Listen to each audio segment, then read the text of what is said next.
Добре дошли на заключителния концерт на частно основно училище Света София по случай края на учебната година 2011-2012.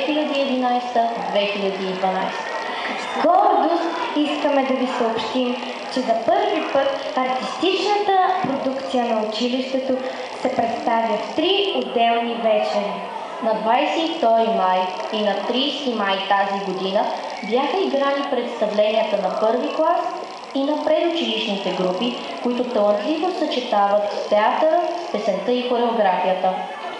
Постиженията на децата са толкова многобройни и разнолики, че днес за трети и последен път се събираме в Националния дворец на културата, за да аплодираме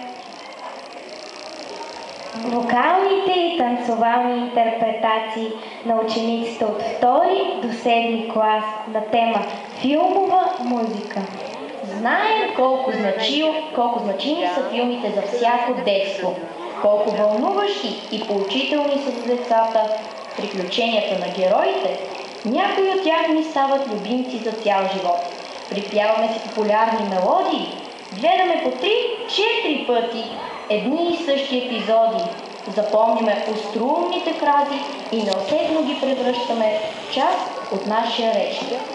Разбира се, филмовите истории забавляват, но те ни учат на мъдрост, опит и добродетели. Затова ви каним на пътешествие в света на приказните герои с песни и танци от любими детски филми. Приятно гледане!